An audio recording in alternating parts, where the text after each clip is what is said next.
All right. Hello, everyone. Thanks for coming out today. I'm Jerry Velasquez. For those of you who don't know, with the Improvement Authority, I just want to say thanks for coming out.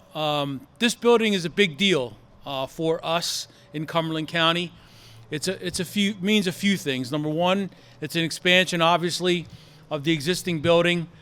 Health, science, and medicine is the next division of the tech school that's going to grow. So we have the ability now to house about 1,000 students, high school students here. But really, this is kind of the exclamation point on what we started 5 years ago. So the county commission decided that it was going to emphasize education. We talked about what the right location was for the tech school, and we decided on the campus. And this is really a culmination of education, training, workforce, and really putting all of our resources together on one campus. So we called this in the beginning the economic triangle. And really, this is a model for not only Cumberland County, but the state and the country. And here on this campus, you get the ability to train folks, you get the ability to educate folks, you get the ability to have employers find employees, employees find employers. We built the CWED building here on campus, and obviously the new partnering of Rowan, South Jersey here, Rowan University on this campus is important for all of us. So not only is it important for CCTEC, important for the students that are here and the students that will attend, it's important for Cumberland County. So I want to say a few things. The building is about 55,000 square feet. There are a total of 16 classrooms. 7 of those are labs, and we'll walk you through the building. Just want to say a couple thanks. Number one, to my board. Mayor Kelly's here for my board. My board supports me in all the things that we do at the Improvement Authority, and we really try to do what we can for the county at all times. Art Ogren's here, Kerry from Ogun Construction, the general contractor. USA's here, our designer, architectural team. Sonatrol's here.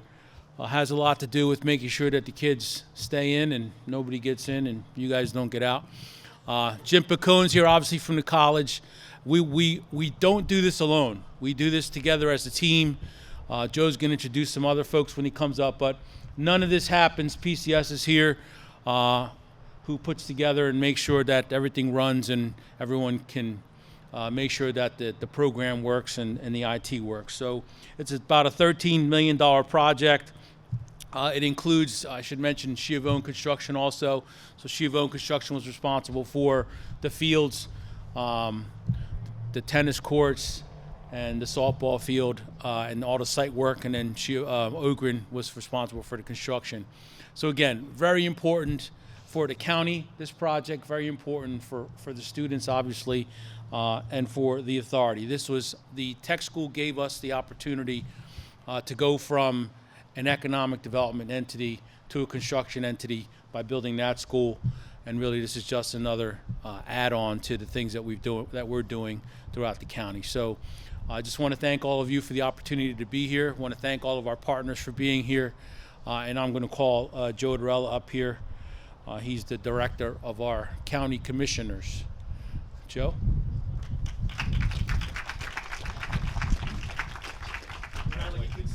I'm sorry, I got to say one more thank you. Brian, all the way over there. Say hello. Brian's our staff member at the Improvement Authority that was responsible for making this project happen, keeping everything in order, along with Shane. Hello, Shane. Dina's going to introduce you too, but hello. Without them, none of this gets done, so it's important to point those folks out. You hear me say this all the time. Education is such an important initiative here for us in Cumberland County. We're starting year 10 with that as our primary goal, and that will be on the agenda forever. We recognize the importance of what education does for a community. It creates a safe environment. It creates better earning potential. It creates healthy individuals. It does so much for our community, and we need to continue to stay focused on that and stay on the cutting edge which this building will allow as we move forward.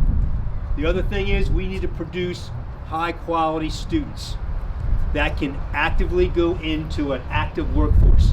Again, county government does not create jobs.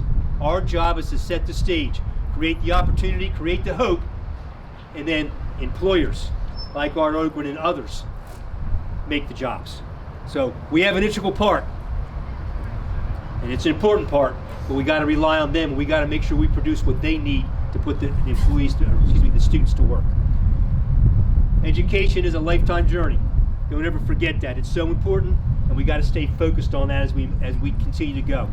One last thing before I bring Dr. Dina Rossi up here. This is another 55,000 square foot added to almost a mile of educational opportunities, tying in with Inspira, one of the top employers, not just here, but also Gloucester and Salem. It creates a huge, huge opportunity for any resident who wants to take advantage of that, whether it's through traditional classroom learning or whether it's through apprenticeship or internships. The opportunities are there, and this is just one more step in our path to continue to create those opportunities for our residents and our adults. So with that, I want to invite Dr. Dina Elliott up here. Excuse me, I keep saying that. Dr. Dina Rossi up here, who basically lets us know what the next step is going to be, along with Jim Picone and the college, on where we need to go to continue to create this synergy, to make sure that our young people have opportunities and they want to come back and make sure they make an imprint here where they grew up. Well, good afternoon, everyone, and I'm going to try to make this brief because I have some special individuals that I want you to meet, and of course, the beautiful building that we have in back of us. In 2016, when we opened this building, I asked all of you who were present and those that were present that day, all of our parents, our students, to continue to hold us accountable. I didn't realize that by saying that, I would also be accountable during a time of a major health initiative, and an initiative that none of us would have imagined 3 years ago, almost to the day that we broke ground on this building. We had no knowledge that a large-scale pandemic was going to hit our world, not just us locally, but the world. If ever a time you want to talk about health science and medicine students and what they do day in and day out with the likes of our superior instructors, Mrs. Hill, Miss Wood, Miss Palau, and Miss Soupy, in addition to Miss Vicari and Mrs. Birdsall, and let's give them a round of applause. Talk about a teachable moment. So our students not only were learning through that and learning the new way of the world, but for our health science and medicine students and all of the students in our programs that may be aspiring to go into health science and medicine, what an amazing educational opportunity. That, coupled with transitions that we were able to make in here to address the current health science and medicine trends in this building. So yes, it took us a little longer. Yes, COVID slowed us down, but it also taught us amazing educational opportunities and ways to transition this building to meet the needs of what's going forward. And I have to tell you, I have no doubt in my mind, hopefully it never happens, but the problem solvers, the students that will solve and find and research are here within our walls. And they're continue to do amazing things as they go next door. And a big thanks to Dr. Picone and Dr. Rickards, both provosts from both the Gloucester and Cumberland campus. Wave your hands, because they have been side by side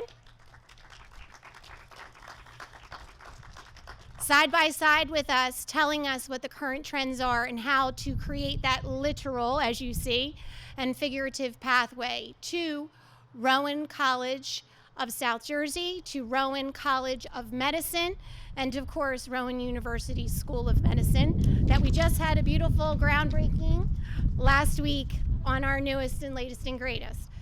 There goes my note not to touch that microphone. So, another partner that we have steps away is in the Center for Workforce and Economic Development.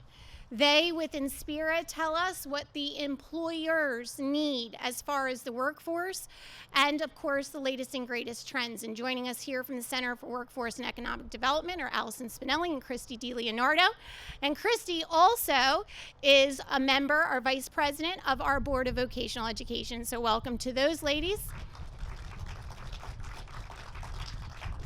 And again, it is no accident that they are here with us to tell us and to guide us along the employer pathway from the perspective. And of course, we have our Inspira partners. Mrs. Masu could not make it today, neither could the board of director president, who just so happens to carry my last name as well. So he's getting a talking to when I get home. But Inspira has been side by side with us, even during the pandemic, supporting our students, supporting them in roles and in clinical experiences when clinical experiences were hard to come by. So they too are going to be partners moving forward in this building. This is a community and a county institution. Therefore, not only our students, but all institutions that this county supports and serves are going to utilize this state-of-the-art facility as we have with the 204,000 square feet next door. This is another resource for our county that we're happy to bring. All of this would have been impossible if not for two boards that serve with me and for all of you, and that's our Board of Vocational Education and our Foundation Board, both of whom support our students not only financially, but curricularly, and of course, after they leave our doors. And I'd like to recognize our Board of Vocational Education, so when I call your name, please wave. Our President, Ruth Hands. Our Vice President, Christy DiLeonardo. Board members, John Redden, Ernesto Ortiz, Sheila McCann, and wearing 3 hats, Executive County Superintendent of Cumberland County, board member here of Vocational Education, and former board member of the college, Leslie White Coursey. And our foundation board, through their financial support of our graduates, and we have plenty of those and plenty more to come, our foundation board president, Mr. Ronald Franceschini, and board member, Mr. James Gruccio. With these individuals and our staff of close to 200 staff members, Shane, who's hiding over there in the corner, and his team that have continued to support this effort and this construction, in addition to our stellar academic and career and technical educators and all of the support staff that support what we do day in and day out, and our students. I thank you for your efforts and applaud and ask for your applause for all of them.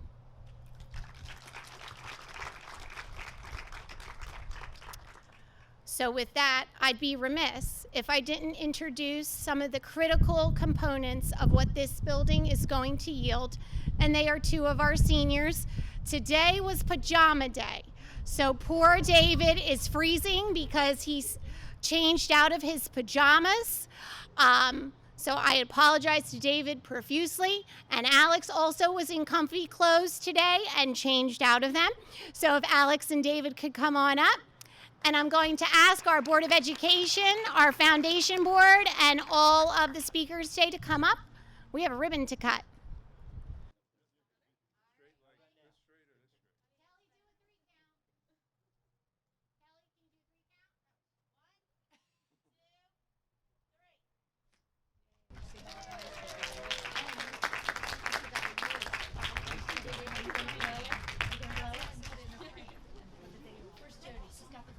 All right, and with that,